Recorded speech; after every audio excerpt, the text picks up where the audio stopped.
আসসালামু আলাইকুম। আপনারা সবাই কেমন আছেন? আজকে আমি আপনাদেরকে জানাবো খরগোশের বাচ্চা যেগুলো হাতে আমরা খাইয়ে বড় করি, সেই বাচ্চাগুলোকে কিভাবে যত্ন করতে হয় এবং কি কারণে খরগোশের বাচ্চাগুলো মারা যেতে পারে। তো আমি ফেস করেছি যেই সমস্যাগুলো, তো ওগুলো দেখে মনে হলো যে একটা ভিডিও তৈরি করা উচিত। কারণ অনেকেই খরগোশের বাচ্চা হাতে পুষে থাকেন, মা মারা যায়। আমার খরগোশের ক্ষেত্রে তাই ঘটেছে। আমার খরগোশের বাচ্চাগুলো যখন তাদের মা মারা গিয়েছে, এরপর থেকে আমি ওদেরকে হাতে দুধ খাইয়েছি, গরুর দুধটা। তো এভাবে যখন খাওয়াইতাম তো কোনো সমস্যা ছিল না। তো হঠাৎ করে দুই একদিন ধরে আমার সমস্যাটা হয়েছে কি, খরগোশের বাচ্চা একটু বেশি পরিমাণ খেত, যতটুকু মন চেত আমি পেট ভরিয়ে খাওয়াতাম। কিন্তু যখন ছোট ছিল তখন হয়েছে, আমি একটা সিরিজ নিয়েছি, মেপে মেপে খাওয়াইতাম। তো এখন ওরা বড় হয়েছে, তাই ভাবলাম যে ওদের একটু বেশি পরিমাণ খাবার দরকার। তো যতবার চেত ততবারই দিতাম, কোনো হিসাব ছিল না। তো হঠাৎ করে আমার একটা খরগোশের বাচ্চা খাটের নিচে গেল। তারপরে ওইখান থেকে হঠাৎ করে একটা 2-3টা শব্দ পেলাম। এরপর আনতে যেয়ে দেখি সে মারা গেল। তো আমার মেয়েটা অনেক কান্না করতেছে, আফিয়া অনেক কান্না করতেছে খরগোশটা মারা যাওয়ার কারণে। খরগোশটা মারা গেল, আমি বুঝতেও পারলাম না কি হলো। ওই হাসি খুশি ছিল, দৌড়াদৌড়ি করছিল। এরপর কিছুই করার নাই, আমাদের খরগোশটা মারাই গেল। তো আফিয়াকে অনেক বোঝানোর পরে সে মানে একটুখানি হয়েছে, স্বাভাবিক হয়েছে। এরপরে রাতের বেলায় আমরা আমাদের খোপের এই পাশে, মুরগির ঘরের পাশে একটু মাটি ছিল, তো ওইখানে একটা গর্ত করে খরগোশটাকে মাটি চাপা দেওয়ার জন্য চলে আসছি। তো এই আইডিয়াটা আফিয়াই বলতেছিল যে ওকে মাটির নিচে রেখে দেই। এরপরে আমরা গর্ত করে আমাদের খরগোশের বাচ্চাটাকে রেখে দিলাম। আমার তো খুব খারাপ লাগতেছিল, কিন্তু আফিয়া অনেক কান্না করছে যে হঠাৎ করে পিকাচু যে দৌড়াদৌড়ি করতেছিল, খেলা করতেছিল, হঠাৎ করে খাবার খেলো, খাটের নিচে চলে গেল। ও এর আগে একটুখানি কুলে নিয়েছিল আর হাত থেকে পড়ে গেছিল, পড়ে যে একটু ব্যথা পেয়েছিল, ব্যথা পেয়ে ওইরকম কিছু করে নেই। তারপর দেখি ঠিক হয়ে গেছে, আবার একটা দৌড় দিয়ে খাটের নিচে চলে গেছে।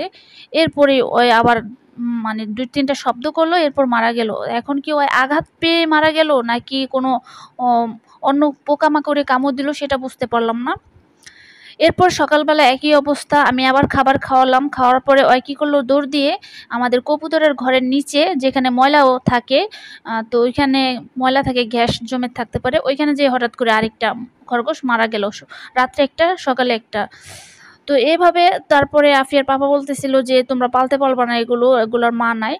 তো আমার অনেক ইচ্ছা এগুলো পালার। তারপরে আমি কি করলাম, তো আমি 2টা বিক্রি করে দিলাম। যে ভাবলাম তাহলে এতগুলো, যেহেতু অনেক নাড়াচাড়া করে, খরগোশের বাচ্চা অনেক নাড়াচাড়া করে, ওর হাত থেকে 2-3 বার পড়ে গেছে। তো বাচ্চাদের কাছে না দেওয়াটাই ভালো, তো পরে ব্যথা পেলে মারা যায়। তো আমি ওদেরকে মূল বিষয়গুলো আজকে একটু শেষের দিকটা বলবো। আর দেখেন, এখন হচ্ছে আমি আপনাদেরকে দেখাবো যে আমার খরগোশের বাচ্চা 2টা রাখছি, যে 2টা বাচ্চাকে পা 2টা দেখেন কতটা পরিষ্কার, কোনো ময়লা কিন্তু লাগতে দেই না। ওই যদি ময়লার মধ্যে যায় তাহলে কিন্তু ওইখান থেকে ওর ময়লা চোখে যাবে, নাকে মুখে, এগুলো খাওয়ার চেষ্টা করবে, এতে করে ওই কিন্তু মারা যাবে। তো এখানে কিন্তু একটা পয়েন্ট আপনাদেরকে বললাম যে ময়লা জায়গায় যাওয়া যাবে না, ওইখানে কিন্তু গ্যাস থাকে। তো প্রথমেই হচ্ছে খাবার বেশি খাওয়ালে কিন্তু খরগোশের বাচ্চা মারা যায়। তো 1 নম্বরে থাকবে খাবার বেশি খাওয়া যাবে না। তো একটা পরিমাণ করে খাওয়াতে হবে। আপনি যদি এটা 2 সিরিজ খাওয়ান তাহলে প্রতিদিন 2 সিরিজ একটু করে বাড়াতে পারেন, বড় হওয়ার সাথে সাথে 3 দিন পর একটু বাড়াতে পারেন। তো লগে লগেই তো বড় হয়ে যায় না। তো 2 নাম্বার কারণ হলে ঠান্ডা লেগে অসুস্থ হয়ে গেলে তখন খরগোশের বাচ্চা মারা যায়। আর পড়ে গিয়ে আবার যদি মাথায় আঘাত লাগে তাহলেও কিন্তু খরগোশের বাচ্চা মারা যায়। এবং প্রচণ্ড গরমে কিন্তু খরগোশের বাচ্চা স্ট্রোক করে, ওর মা কিন্তু স্ট্রোক করে মারা গেছে প্রচণ্ড গরমে, আবহাওয়ার পরিবর্তন ঘটে। এবং প্রচণ্ড ঠান্ডায়ও কিন্তু খরগোশ মারা যায়। তো এই দিকগুলো আপনারা খেয়াল করে খরগোশগুলোকে লালন পালন করবেন। তো আমার এই যে দেখেন, আমার এই যে সিরিজটার মাথায় কিন্তু একটা নীল কালারের একটা ওইটার সাথে সুই ছিল, ওইটা আমি ভেঙে একদম করে ঘষে নিয়েছি যাতে ব্যথা না লাগে। এরপর অল্প করে দুধটা আসে, আর এটা না লাগালে কি হয়, বেশি করে দুধ আসে, তখন ওরা খেতে পারে না, গলায় লেগে যায়।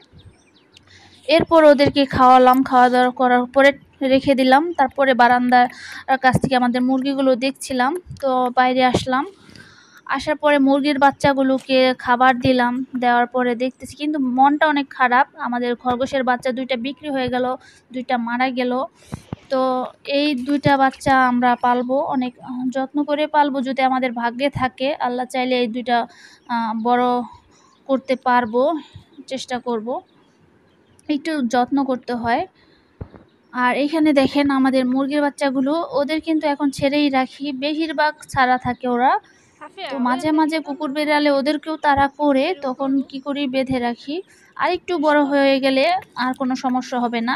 দেখতে দেখতে কিন্তু আমরা অনেক দিন ওদেরকে পুষেছি, তো আপনারাও সেই ভিডিওগুলো দেখছেন। তো এখন আমি চলে যাচ্ছি হলো আমাদের কলা বাগানে। তো এখানে আমার ছোট ভাই কলা গাছ লাগিয়েছে। তো দেখেন আমাদের কামরাঙ্গা গাছ, এইখানে কামরাঙ্গা হয়ে আছে। তো এই কলা গাছে কিন্তু অনেকগুলো কলা হয়েছে, আপনাদেরকে একটু দেখাচ্ছি। কাঁচকলা এগুলো রান্না করে খায়। তো এখনও বাতি হয় নাই, পরিপক্ক হয় নাই। তো এখানে আমারও একটা কলা গাছ আছে। তো ওই তো দেখেন, এই যে এই পাশেও কিন্তু কলা হয়েছে, কিন্তু আমার গাছটা এখনো কলা হয় নাই। তো হবে, এই যে দেখেন কত বড় কলা হয়েছে। তো গাছগাছালি দেখতেই অনেক সুন্দর, মানে এগুলো সবুজ, অনেক ভালো লাগে দেখতে। তো এরপরে আমরা হাঁটতে হাঁটতে পুকুর পাড়ে চলে আসলাম। তো এই জায়গাটা হচ্ছে চক ছিল, তো এই পাশে আবার পুকুর, দেখলাম হাঁসগুলো সাঁতার কাটতেছিল। তো এটা দেখে খুব ভালো লাগতেছিল। তারপর আমরা দেখলাম, কিন্তু আমার তো অনেক শখ ছিল হাঁস পোষা, কিন্তু তো অনেক আগে আমরা কিন্তু টাইগার মুরগির বাচ্চা কিনেছিলাম, তো পেলেছিলাম। এরপর আবার নতুন করে আসছে, তো আমি রাখি নাই, তো আমাদের এক ভাবি রাখছে। তো এই যে দেখেন এখানে 3টা টাইগার মুরগির বাচ্চা আছে, তারা পেলে বড় করে ফেলেছে। তো আমি দেখি নাই, আমি দেখলে হয়তো আমিও রাখতাম, কিন্তু চোখের সামনে পড়ে নাই, রাখি না। হাঁসের বাচ্চা দেখছি কয়েকবার, কিন্তু হাঁসের বাচ্চা তো পালার কোনো জায়গা নাই ওরকম, তো তার জন্য আর কেনাও হয় নাই হাঁসের বাচ্চাগুলো। তো আজকের ভিডিও ছিল এই পর্যন্তই। আপনারা সবাই ভালো থাকবেন, সুস্থ থাকবেন। আসসালামু আলাইকুম।